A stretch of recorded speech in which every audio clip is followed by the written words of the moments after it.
성경의 위대한 힘, 성경. 오늘은 이제 성경에 대한 말씀인데, 이 성경이라고 하는 것은 어떤 특정한 인간이 쓴 책이 아닙니다. 또 어떤 기관에서 지은 것도 아니고, 모든 만물을 지으신 살아계신 하나님의 말씀이다. 이게 성경이라는 거죠. 이 성경 말씀이 우리와 늘 함께 하시는데, 지금은 이제 누구든지 다 성경책이 한 권 이상은 다 집에 비치가 되어 있는데, 이 성경도 큰 글씨로 된 성경도 있고 요즘 아주 좋은 게 너무 많이 나와 있습니다. NIV 영어하고 같이 이렇게 나와 있는 것도 있고 뭐 주석이 이렇게 같이 간단하게 나와 있는 성경도 있고 자기의 그 취향에 따라서 성경을 다양하게 고를 수가 있는데 이 성경 말씀은 나에게 어떤 구체적으로 어떤 유익을 줄 수 있는 것인가? 오늘은 이제 여기에 대해서 세 가지로 여러분과 함께 이야기를 나눠보도록 하겠습니다. 성경의 유익. 첫 번째는 성경은 영생의 지혜가 담겨 있다는 거죠. 영생의 지혜, eternal life, 영생에 대한 지혜, wisdom. 그러니까 성경에는 구원에 이르는 영생의 지혜가 적혀 있다는 거예요. 우리가 이제 유전학적으로 부모의 유전자가 자녀에게 그대로 이어지는 현상을 우리가 보게 되는데, 그래서 그걸 통해서 이제 CSI 같은 그 과학 수사대 같은 그런 그 미국 드라마 미드를 보게 되면 그런 거 많이 나오죠. 그 유전자 찾아가지고서 그걸 가지고 이제 범인을 찾기도 하고, 그러니까 부모의 유전자가 자녀들에게 이어진다는 거죠. 영적인 세계에서도 마찬가지로 하나님을 거역한 아담의 후손인 인간은 나 자신이 아담의 후손이란 말이에요. 타락한 본성을 가지고 죄인으로 태어난다는 거예요. 영적인 세계의 원리에 의하면. 그래서 성경 말씀대로 아담 한 사람의 범죄로 인해서 죄가 세상에 들어왔다. 그래서 죄로 말미암아 사망이 모든 사람에게 미치게 됐다는 거죠. 그런데 하나님께서 우리를 구원해 주시고 우리에게 영생을 선물로 주시기 위해서 예수님을 이 땅에 보내셨다는 거죠. 하나님께서 나를 구원하시고 나에게 영생을 선물로 주시기 위해서 예수 그리스도를 이 땅에 보내셨다. 그 말씀이 요한복음 1장 14절에 기록이 되어 있습니다. 자, 다 같이 한번 찾아서 이거 굉장히 중요한 구절인데 이건 이제 암송을 해야 되는데 밑줄을 그어 놓으시고 세 번씩 읽으시기 바랍니다. 요한복음 1장 14절. 자, 한번 다 같이 읽어보겠습니다. 자, 찾으셨죠? 시작. 말씀이 육신이 되어 우리 가운데 거하심에 우리가 그의 영광을 보니 아버지의 독생자의 영광이요 은혜와 진리가 충만하더라. 요한복음 1장 14절 말씀인데 하나님의 생명의 말씀의 씨앗이 우리의 심령의 밭에 떨어지면 영적으로 죽은 우리가 살아나게 된다.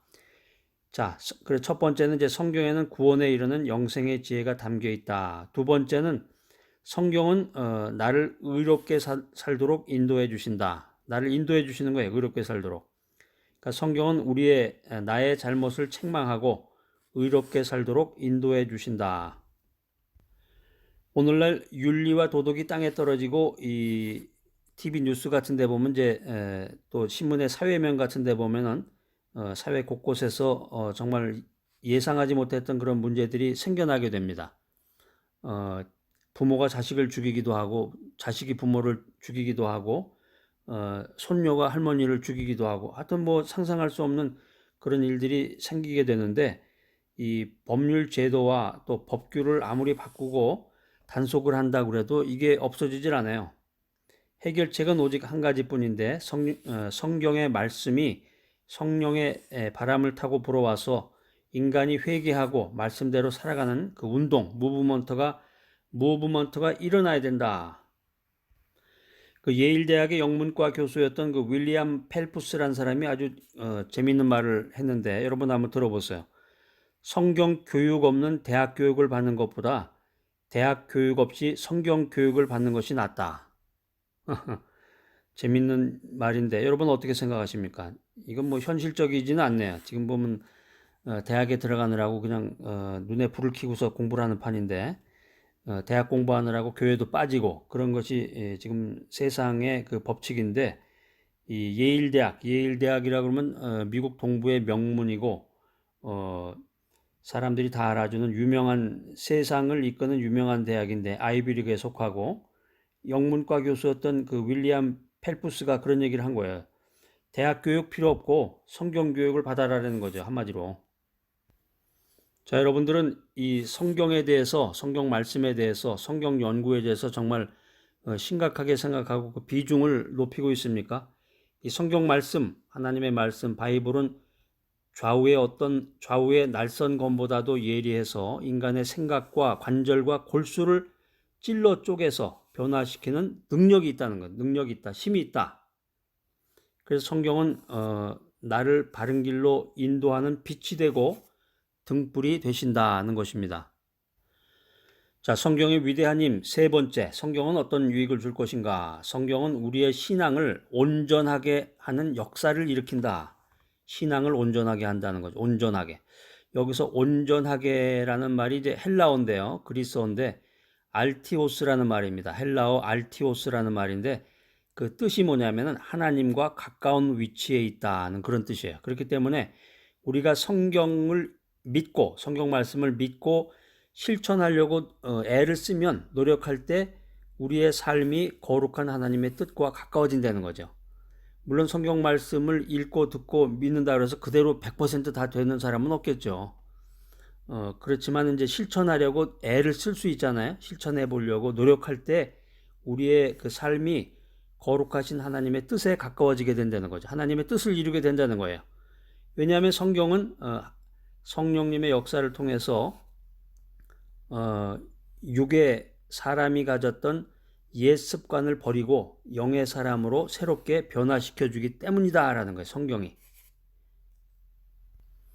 예수님을 믿는다, 교회 다닌다, 교회 집사가 됐다, 안수 집사가 됐다, 권사가 됐다, 장로가 됐다. 이렇다고 해서 그 사람이 하루아침에 성인군자가 되고 도덕적으로 완벽하고 정말 성실한 사람이고 인격적으로 나무랄 데가 없는 사람이 되는 것이냐? 그게 아니란 말이에요. 그게.